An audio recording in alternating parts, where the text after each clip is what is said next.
고인수 여수경찰서장은 경찰서를 사수하라는 상부의 지시를 지키기 위해 200여 명으로 방어 준비를 하고 4시간을 겨우 버텼지만 새벽 3시 30분 여수경찰서는 반란군의 손아귀에 들어갔습니다. 5명의 경찰관이 순직했고 반란군이 50여 명의 죄수를 풀어주고 반란군에 가담하게 했습니다. 고인수 서장은 피신을 거부하였지만 정복과장 박명규에게 팔목을 잡혀 뒷문으로 억지 탈출하게 되었습니다. 반란군은 20일 오전 10시경 경찰서를 불지르고 이때부터 지방 자익들과 합동으로 경찰관과 우익 진영 인사의 검거 작업에 착수했습니다.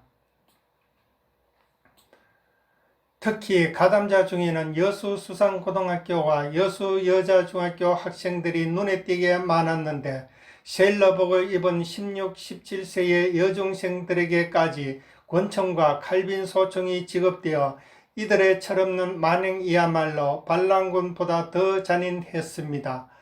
여학생들은 치마 속에 총기나 수류탄 등을 숨겨서 국군을 유혹한 후 현장에서 살상하는 수법을 쓰기도 했습니다. 학생들이 구구식 소총을 조작할 줄 안다는 것은 도무지 이해가 가지 않는 일이었는데 나중에서야 자익 선생에게 조작법을 배웠다는 사실을 알게 되었습니다. 학생들은 휴게 조치를 하였는데 민해청 소속의 자익 학생들은 인민공화국 만세를 불렀고 자익 선생들도 직장조직위원회를 조직하기에 바빴습니다. 반란군은 자익 학생에게 무기를 지급했고 학생복 차림으로 무장한 이들은 제 세상에나 만난 듯 읍내로 나가 반란군과 합세하여 경찰관 또는 우익 인사들을 체포하는 데 앞장섰으며 심지어 자기 은사들을 끌어다가 반란군에 인계하는 일도 서슴지 않았습니다. 시간이 흐를수록 이들의 행동은 거칠어졌고 사형장에서는 총살을 서로 하겠다고 다투기까지 했습니다. 20일 풍덕천 제방에서 또 하나의 만행이 저질러졌는데 반란군과 지방시위대들이 경찰관에 숨겨졌다는 혐의로 각각 30세, 25세 정도의 남녀를 끌고 가 옷을 벗겼습니다. 이들은 지방시위자들이 평소 자기들의 사적 감정을 보복하기 위해 거짓말로 모략하여 반란군에 잡히게 한 사람들입니다. 반란군은 총검으로 이들의 옷을 찢었는데 살결까지 찢겨 피투성이가 되었습니다. 대낮에 군중들이 보는 가운데 속옷까지 찢겨 알몸이 되었고 자꾸 쓰러지는 그들을 총검으로 일으켜 세워 남녀를 서로 마주보게 하고 등을 찔러 죽였습니다. 20일 오전 11시경 고인수 서장은 경찰서를 사수해야 된다는 책임감 때문에 경찰관 정복 차림으로 다시 본서로 향하다가 읍사무소 앞 공터에서 총으로 무장한 남학생 2명에게 끌려갔습니다.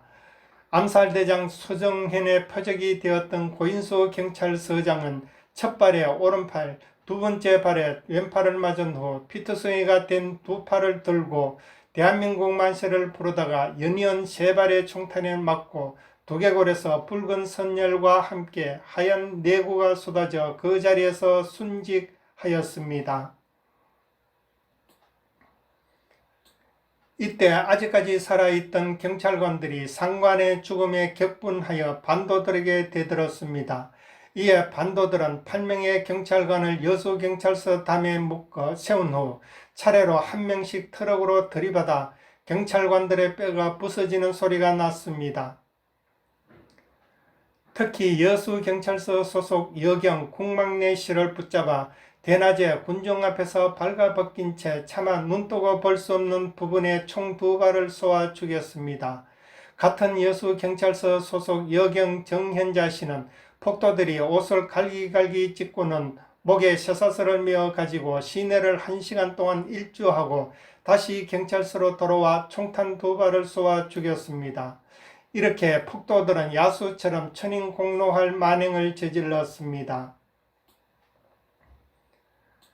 노란 코트에 빵모자를 쓴 암살대장 서종현은 애만 소총을 든 3명의 여학생을 대동하고 나타나 경찰서 유치장 6개의 간방을 빽빽이 갇혀 있는 우익 인사들을 향해 창살틈으로 총격을 가했습니다. 유치장 안은 총탄을 피하려는 사람들로 아수라장이 되었지만 결국은 신음하며 모두 죽어갔습니다. 이 같은 무차별 학살은 2, 3, 4, 5 간방의 순으로 진행됐습니다. 암살대장 서종현은 유달산의 호랑이로 후에 빨치산으로 활동하다가 국군 토벌대에게 사살되었습니다. 반란군은 여수 일대의 해안선도 일체 봉쇄하여 20일 오전 부산에서 도착한 여객선 승객 중 정형 형사의 신분을 확인하고 경찰서 뒷마당으로 끌고 가 총살했습니다. 정복과 박찬호 순경도 한복으로 갈아입고 시내를 지나다가 붙잡혀 파출소 앞까지 끌려가 몽둥이에 맞아 죽었는데 얼마나 두들겼는지 마지막에는 혀까지 튀어나오고 말았습니다. 피를 본 시위자들의 만행은 갈수록 잔인해졌습니다. 10월 20일까지 이틀 동안 여수경찰서에서 희생당한 인원은 경찰관 59명, 경찰관 가족 40명, 의용경찰 20명, 의용소방대원 5명, 우익계 인사 10명, 기독교인 7명이었습니다.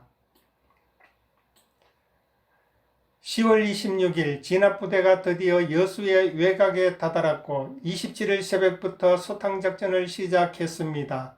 그런데 무엇보다도 이 소탕작전에 어려움을 준 것은 여학생들의 저항이었습니다.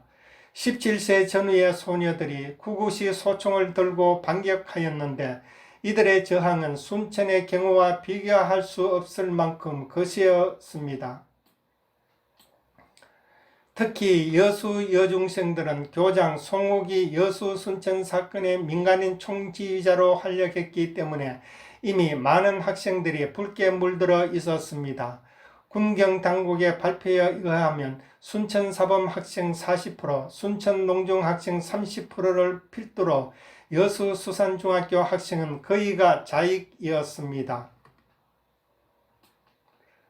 가라펠 여학생들의 반격은 진압군에게 가스로우면서도 무서운 존재였습니다. 마치 겔리라처럼 숨거나 위장해서 기습을 해와서 이들로부터 입은 피해는 예상외로 큰 것이었습니다. 이러한 여학생들을 잡아다가 신문을 하면서 너는 총살이다 라고 위협을 하였더니 처음에는 부인하며 엉엉 울다가 하나 둘 구령을 하면서 정말 총살하는 듯 자세를 취하였더니 인민공화국 만세를 높이 불렀습니다. 참으로 기막힌 일이 아닐 수 없었습니다. 이런 자익 여중생들은 반란군에게 밥을 해주며 부역도 했습니다. 피신한 우익 인사들의 빈집에 들어가 반란군에게 숙식을 제공하였습니다. 모 여중 5학년 18살 손양의 경우 얼마나 열정적으로 부역을 했던지 국군 진압 부대가 오자 반란군을 따라 입산해야만 했습니다. 1년 후 그녀는 국군에 의해 다시 검거되었는데 그때 그녀의 품에는 어린 핏덩어리가 안겨 있었습니다. 반란군을 따라 입사하는 그녀는 몸까지 제공했으며 그런 학생이 한둘이 아니었습니다. 누구나 요구하면 몸을 허락하지 않을 수 없는 상황이었고 그래서 누구의 아이인지조차 몰랐습니다. 이처럼 무자비하고 천인공노할 만행을 저지른 살인마 공산주의자들, 우리는 그 당시 민족의 비통한 역사를 똑바로 알고 똑바로 기억하고 현재와 다가오는 미래에 이러한 아픔과 상처가 다시는 생기지 않도록 해야 할 것입니다.